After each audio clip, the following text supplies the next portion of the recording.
Bueno, justamente queremos profundizar en esto con la presidenta de la CUT, Bárbara Figueroa. Muchas gracias por acompañarnos en CNN Chile. Y quisiera preguntarle primero, ¿con qué sensación se quedó después de que finalmente, como hay un 0,4% solamente de IPC, eso es solamente en el fondo lo que crece el salario mínimo, son como 1.500 pesos. En definitiva, lo que se hace es que no se pierda poder adquisitivo, pero no se incrementa por sobre el IPC, para ser súper exactos en las cifras. ¿Cuál fue la impresión de ustedes respecto de esta negociación que no llega a puerto y que además incluye que en marzo del 2021 no se vuelve a reajustar solo con IPC? Bueno, es lo que no permitió que llegáramos a acuerdo. Muy buenas tardes, Mónica, a ti y a todos los auditores. Efectivamente, este era el punto insalvable. Nosotros planteamos, yo diría que esta negociación efectivamente estuvo marcada por dos grandes temas.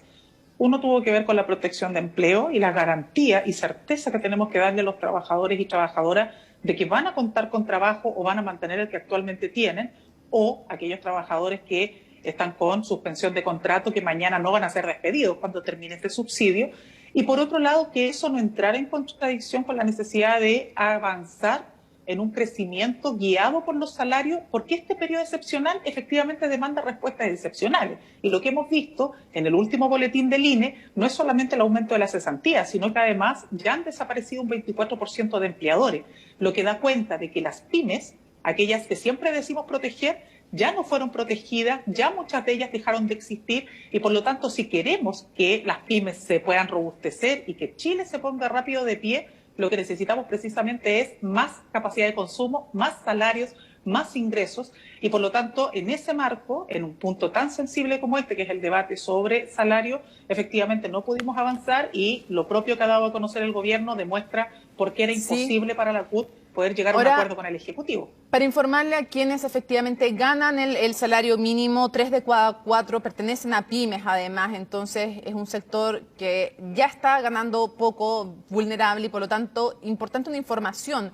Como existe este ingreso mínimo garantizado, no es que vayan a dejar de recibir lo que reciben. O sea, los mismos 45.000 pesos que el Estado ponía, los sigue poniendo ahora. Si hubiera subido el salario mínimo, Bárbara, en, no sé, 10.000 pesos, eran 10.000 pesos menos que iba a poner el Estado y que iban a tener que poner quienes son los empleadores, ¿no? O sea, no es que la gente le va a cambiar lo que le llega hoy día, no le va a llegar menos. Claro, lo que pasa es que ahí uno tiene que ser súper riguroso. Lo que ocurre con el ingreso mínimo garantizado es que asegura una renta líquida de 300.000 pesos. No es que compense el diferencial del salario mínimo. No. Entonces, lo que estábamos discutiendo con el gobierno, y el gobierno incluso accedió a revisar el ingreso mínimo garantizado, nosotros estábamos disponibles a revisar aquello. Si el problema de fondo, Mónica, es que cuando tú discutes de salario, estás discutiendo del valor hora.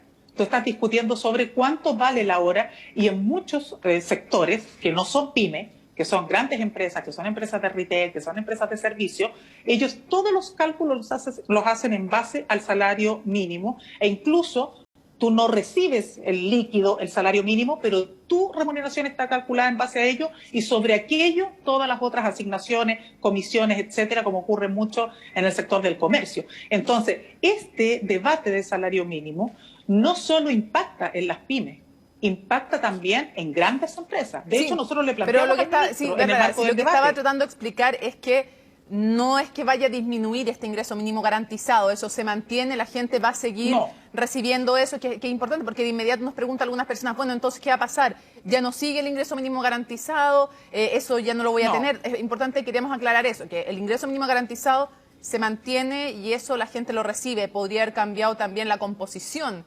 cuánto ponía el Estado y cuánto ponían los empresarios, o no empresarios, también puede ser otro empleador que no sea un empresario, cualquiera. Ese es precisamente, por eso nosotros valoramos y saludamos la actitud del gobierno, porque el gobierno dijo, mira, yo estoy dispuesto incluso a revisar un aumento en el ingreso mínimo garantizado, estoy dispuesto a revisar la línea de corte y estoy dispuesto a revisar el monto del subsidio. cuestiones que efectivamente, tal como tú dices, Mónica, permiten darle tranquilidad y garantía a quienes hoy día tienen ingreso mínimo garantizado, que no están perdiendo, no Bárbara, perderían ingresos pero ¿en qué con sentido, esta política. ¿en qué sentido el gobierno se manifestó dispuesto a revisar el ingreso mínimo garantizado? ¿En qué sentido? ¿Qué podría cambiar en el futuro? Bueno, lo que tú tienes hoy día es 384 y fracción, que es la línea de corte. Estaban disponibles a revisar aquello y por lo tanto también revisar el monto del subsidio, que también tiene un tope hoy día. Entonces, exacto, entonces por eso nosotros hemos sido muy claros en señalar que acá nosotros tuvimos voluntad de revisar nuestras posiciones. Ustedes saben que nosotros lo que hemos venido planteando ya hace más de una década es el debate de una política salarial que permita que el salario mínimo supere la línea de la pobreza, en base a los datos de la encuesta CACEN y cruzándolo con el dato de quienes perciben ingreso mínimo que están dentro del 1 y segundo decil. Eso es 500.000. Hemos dicho, en una situación excepcional como esta, ¿es posible revisar esa cifra? Sí. ¿Cuál es el monto? Porque uno podría decir, bueno, revisémoslo, ¿en base a qué? Nosotros hemos dicho en base al ingreso familiar de emergencia, que es una política del Estado que estableció un piso que dice no pueden percibir ingresos menores a 400.000 pesos. Eso tenemos que entonces reajustarlo solo con salario mínimo. Nosotros incluso decimos, revisémoslo. Si el Ejecutivo quiere incorporarle a este factor un aumento del ingreso mínimo garantizado, está bien. Si el problema, perdón Mónica que me extienda en esto, pero es importante que la gente lo entienda. ¿Dónde está entonces la piedra de tope? La piedra de tope está en que hoy día los empresarios no están poniendo ni uno. Este 1.500 pesos en la práctica es un aumento absolutamente absurdo del valor hora y por lo tanto los únicos que no están haciendo un esfuerzo acá son los empresarios. Eso es sobre pretexto de las pymes. Pero yo diría que no solamente las pymes. En el contexto de crisis económica actual y con los niveles de cesantía, ¿no les pareció ese un argumento razonable de parte del gobierno para decir, ya que sobre todo 3 de cada 4 personas que reciben el salario mínimo están en las pymes, que son las más afectadas en esta crisis, ya que estamos en una crisis económica, en esta contingencia es entendible que solo se reajuste por IPC? ¿Qué les pareció el argumento del gobierno como argumento? No, nosotros no lo compartimos, porque si tú miras quienes perciben el salario mínimo no son aquellos que tú puedas medir solo en el marco del IPC. Este es un debate además bien antiguo. Nosotros también lo planteamos en la Comisión de Política Salarial del año 2014-2015. Nosotros siempre hemos dicho que el indicador acá no puede ser el IPC, tiene que ser la canasta básica de alimentos. Por eso no es extraño, Mónica, que una persona a ti te diga, pero ¿cómo? Si a mí me dice el ministro que en realidad no voy a ver afectado mi poder adquisitivo con este reajuste, ¿por qué yo siento entonces que de verdad la plata no me alcanza? Porque lo que se ha movido mucho no es tanto el IPC, que el acumulado de los últimos 12 meses es 2,4, 2,5, ¿no? Lo que sí ha variado sustantivamente es la canasta básica de alimentos, que se ha movido en el acumulado de los últimos 12 meses en 7,5. Entonces, cuando tú miras el debate de salario mínimo, ¿a quiénes impacta y qué hacen con esa plata no la ocupan para ir a comprarse plasmas, la ocupan para alimentarse. Para ir a otros temas, porque entiendo entonces que el punto de ustedes es que como la canasta básica ha subido más que el IPC, entonces para ustedes sí se va a ver afectado el poder adquisitivo de los trabajadores. Pero quiero llevarlo al punto porque entiendo que fueron 7 reuniones con el ministro de Hacienda y creo que hay temas en los que sí hubo avances que no tienen que ver con el salario mínimo, temas que le preocupaban a la CUT que ustedes ya habían puesto, como por ejemplo el tema de el buen uso de los subsidios estatales, el futuro, que el pago de los subsidios sea contra que estén pagadas las cotizaciones efectivamente de los trabajadores y las trabajadoras. Entonces quisiera preguntarle un poco también en qué sí se avanzó. Bueno, efectivamente, nosotros entendemos, y este fue el primer debate que estamos teniendo, y eso es una ganancia del diálogo social, el primer debate más integral en materias del mundo del trabajo. Eso también hay que decirlo con toda claridad.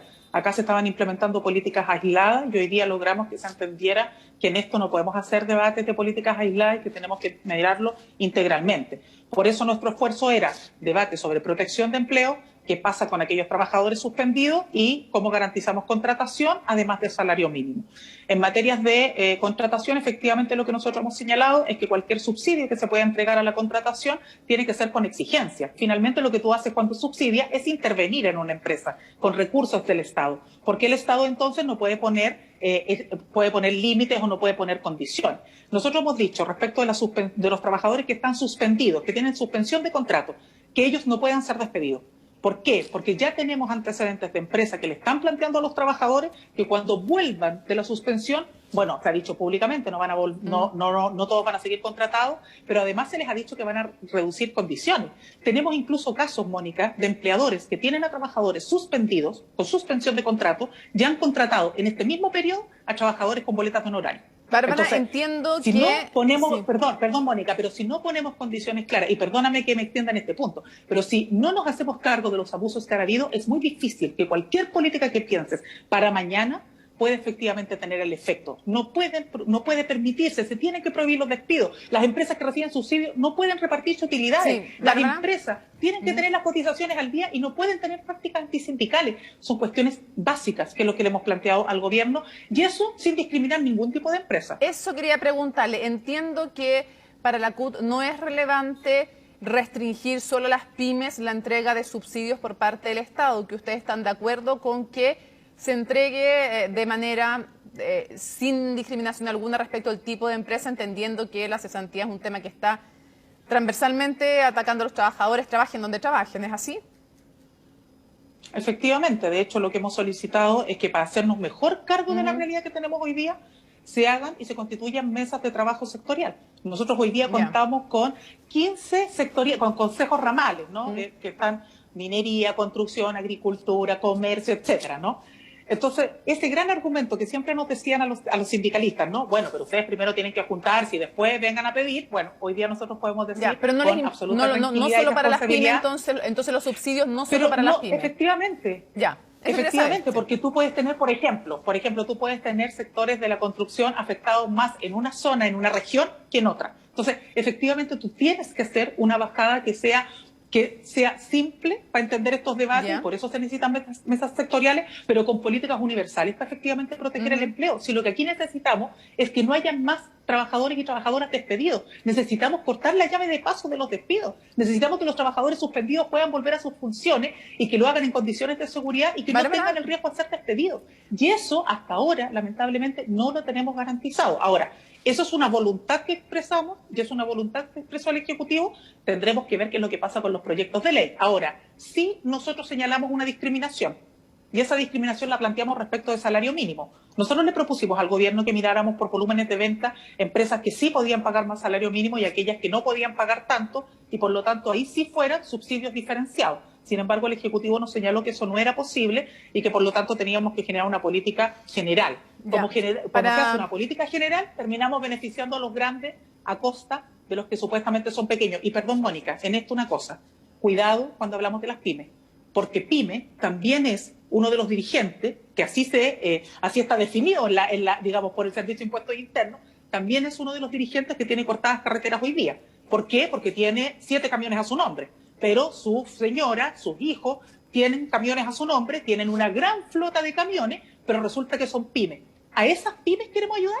¿A esas pymes queremos subsidiar?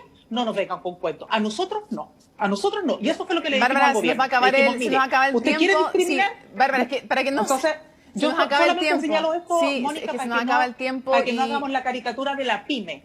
Bueno, nadie quiere hacer caricaturas y cuando se lo estoy preguntando evidentemente entendiendo las pymes como bien definidas en sí.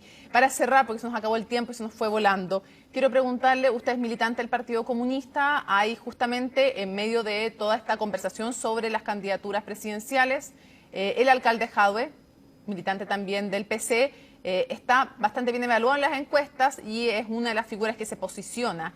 Quiero preguntarle cuál es su opinión sobre el alcalde Jadwe y también sobre las controversias que se dan respecto de si hay o no consenso respecto de en la oposición de poder votar por un militante del PC. Por ejemplo, hace poco decía aquí Matías Walker que le parecía que el alcalde Jadwe dividía a la oposición con sus planteamientos y que le costaría mucho votar por un comunista. Carmen Frey dijo que el país no estaba dispuesto a votar por o tener un militante del PC como presidente. Entonces quiero plantearle cómo ve a Jadwe para cerrar y qué le parece este rechazo que genera en algunos sectores.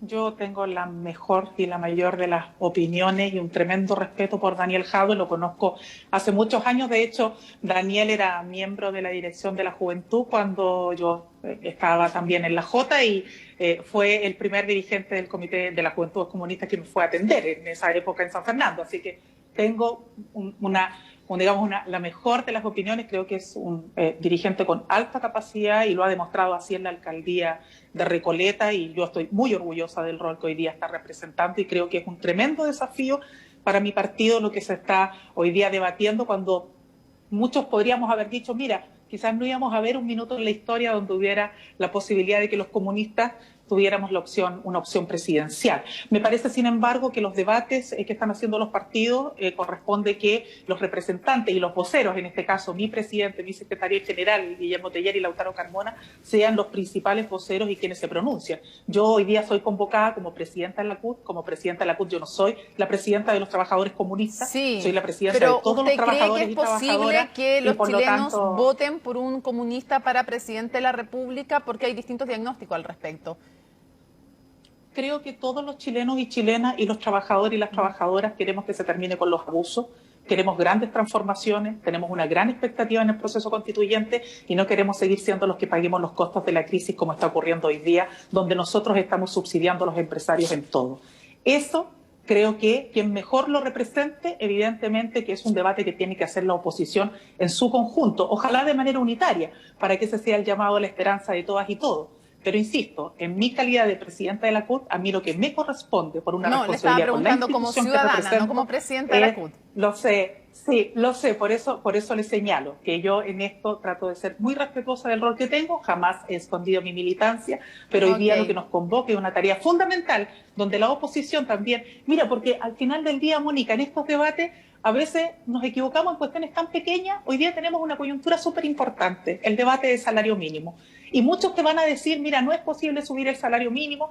Y con eso, ¿qué señal le estamos dando al país? ¿Qué señal le damos a los trabajadores y trabajadoras? Que siempre tenemos que ser nosotros los que nos amarremos el cinturón. ¿Ese es el proyecto que queremos construir para el futuro? Entonces, yo entiendo tu inquietud, la recojo y disculpa si no puedo responder a plenitud, pero creo que no tenemos que desafectar estos debates, y yo espero que en materia de salario mínimo efectivamente avancemos en torno a lo que son los 400.000 pesos que está hoy día en el marco del ingreso familiar. Figueroa, muchísimas gracias por habernos acompañado en CNN Chile, que esté muy bien.